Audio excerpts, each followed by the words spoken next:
저는 믿음 바꿔줄 생각 없거든요. 만약이란 게 없어요. 진짜인데 어떡해요, 거기가. 이 형을 당신들이 하고 있잖아요. 3월 16일 첫 방영된 CBS 관찰 보고서 신천지에 빠진 사람들. CBS는 지난 1년 2000시간 동안 신천지를 관찰했고 이 내용을 8부작 다큐멘터리로 제작했습니다. 방송 이후 관련 검색어가 인터넷을 뜨겁게 달구고 있는 상황. 그러나 과연 그들이 말하는 것이 모두 진실일까? 정말 사실만을 기록한 것일까? 숨은 의도는 무엇일까? 그 진실을 밝힙니다.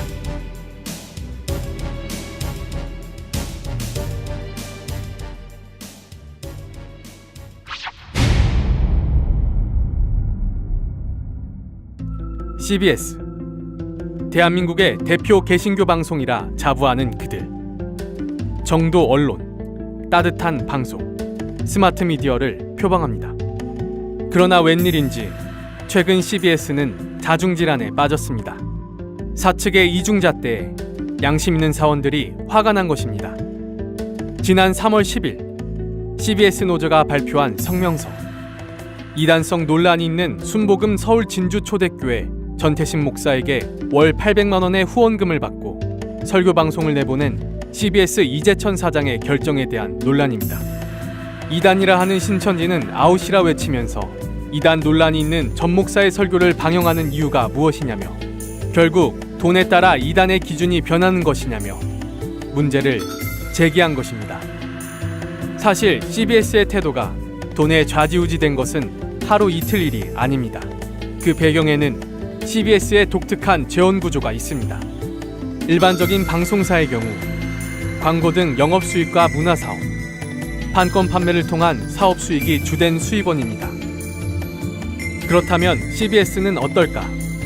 타 방송과 달리 행사협찬의 15.6%, 헌금의 17.2%, 총 33%가량을 후원금과 협찬에 의존합니다.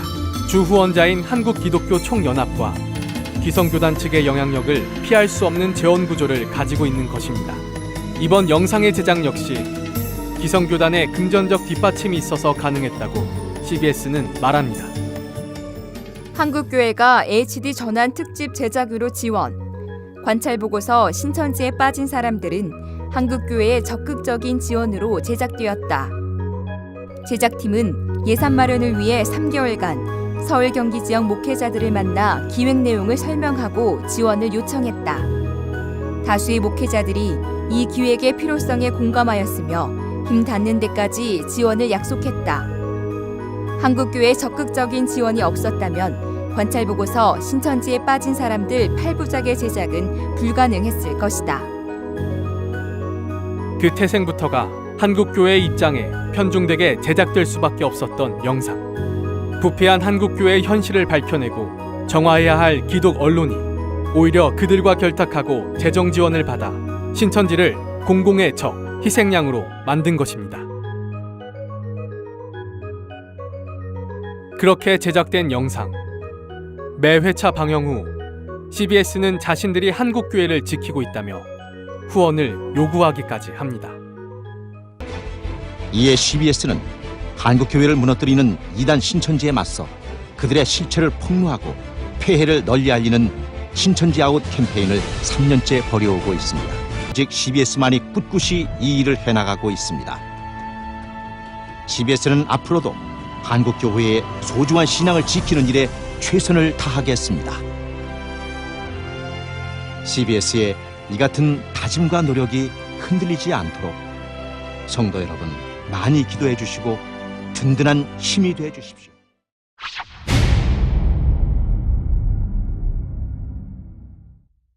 부패한 한국교회를 지킨다는 명목 아래 CBS가 8부작으로 기획한 신천지에 빠진 사람들. 주로 강제 개종교육을 통해 개종된 사례들을 다루고 있습니다. 교리의 옳고 그름은 이야기하지 않습니다. 그러나 신천지인 중 강제 개종교육을 받은 사람은 약 0.4%, 그로 인해 신천지를 떠난 사람은 0.2%에 불과합니다. 1%도 안 되는 사례로 15만 신천지를 파헤친다. 표본 집단 선정에도 오류가 있을 뿐더러 일반화하기에는 턱없이 부족한 수치입니다. 그리고 이 영상을 면밀히 살펴보면 뭔가 앞뒤가 맞지 않습니다. 허술한 점이 속속 발견됩니다. 가을이 깊어가던 지난 10월 효은 씨가 부모와 함께 찾아왔습니다. 혹시 공부하고 다시 얼마나 됐어요? 공부도 마치 저희가 되게 교리대로 말하시고 제 발로 찾아온 곳이지만 그녀의 태도는 처음부터 삐딱했습니다. 과연 제 발로 찾아온 것이었을까? 얼굴이 이불에 덮인 채 끌려오는 그녀. 앞좌석에서 내려가고 이제 전화기하고 뺐었죠. 뺐는데 이 대단합니다. 그냥 뭐 보통 남자의 힘보다 더 세더라고요. 저항이 그리 강력하게 하고 또 저도 뭐 차고 뭐 엄마 뭐 물고 동생도 물고 이런 정도 갔으니까 그때부터 완전히 뭐 진짜 정신병자같이 설치됐으니까요. 핸드폰을 빼앗아 외부로부터의 연락을 차단하고 강력한 저항에도 불구하고 강제로 데려간 곳임에도 제 발로 찾아갔다고 이들은 말합니다. 상담하는 내내 딴 생각 중인 그녀. 사실 신천지에서는 이단 상담소에서의 대처법을 가르친다고 합니다. 여기 오면 감금하고 폭행하고 그렇게 해서 약을 먹여가지고 사람을 이렇게 싹 돌게 해서 개종을 시킨다. 뭐 이런 식의 교육을 많이 시키고 있어요. 마치 개종교육 현장에서 감금도 폭행도 일어나지 않는다고 말하는 개종 목사. 그러나 이상하게도 개종교육을 받는 그녀는 교육이 진행되는 일주일 내내 같은 옷을 입고 있습니다. 그뿐이 아닙니다. 대상자들은 하나같이 교육을 받는 기간 내내 가족과 함께 있습니다. 부모님은 생업까지 포기한 채 교육 모습을 지켜보고 자녀를 다그칩니다. 한 얘기 하지 말고, 자, 내가 물어봤잖아요. 물은 것만 답하면 돼요. 주관주. 확실하게 해봐. 너 주관주. 대답 못 짧게 해봐라. 뒤면 뒤다 아니면 해봐.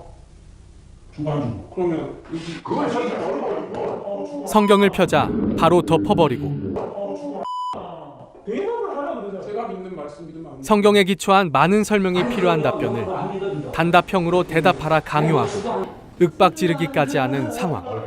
어찌할 바를 모르고 울음을 터뜨립니다. 반면 당당히 대처하면 어떨까? CBS는 신천지 성도의 당당한 대처를 상담사 괴롭히기라고 말합니다. 개혁 환불 받고 오세요. 구원이라는 뜻이 뭔지 아세요? 왜 지금의 말씀을 받는지 아세요? 그래서 거절하는 사람이겠죠. 개종 목사는 당황하기 시작하고 그럼 저는 가도 되나요? 부모님이 내가 강제 개종 교육의 불법성은 피해자들을 통해 수차례 고발된 바 있습니다. 수면제를 타셔서 저도 알지 못하게 입과 다리를 묶으셨고 큰 여행용 가방에 저를 넣어서 강제로 이동시키셨습니다. 옷을 벗겨서 무언가가 이제 핸드폰이라든지 뭐 연락할 수 있는 어떤 수단이 있는지를 막 다 점검하시고. 그러니까 그 전도사가 하는 말이 자기는 빠져야 되겠대요. 자기가 여기 끼면 여전히 심각한 후유증과 트라우마에 시달리고 있는 이들은 강제 개종 교육을 조장하는 CBS의 보도에 또다시 상처받고 분노하고 있습니다. 교단이 다르다는 이유만으로 신체의 자유를 억압하고 인권 유린을 자행하는 강제 개종 교육. 감금, 폭행, 욕설, 인신공격이 난무하고 개종 목사들은 그 범죄 행위가 드러나 수차례 판결을 받았습니다. 과연 이들이 개종 교육을 할 자격이 있는가? 심각한 의문이 듭니다. 그러나 CBS는 강제 개종 교육 현장에서 일어나는 불법 행위는 외면한 채 개종 목사들을 주요 취재원으로 사용하고 신천지에 대한 공포심을 자극한 후 이단 상담소의 연락처를 소개합니다. 이번 프로그램의 진행을 맡았던 변상욱 CBS 콘텐츠 본부장은 한국기자협회에 글을 한 편 투고했습니다. 기사 제목은 우리는 다시 진실로 돌아갈 수 있을까? 그는 객관성과 공정성의 추구에서 가장 뒤처진 분야가 저널리즘인 것만 같다며 21세기에 접어들어 이 나라의 저널리즘은 진실에 접근하는 일이 점점 더 어려워지고 있다고 말합니다.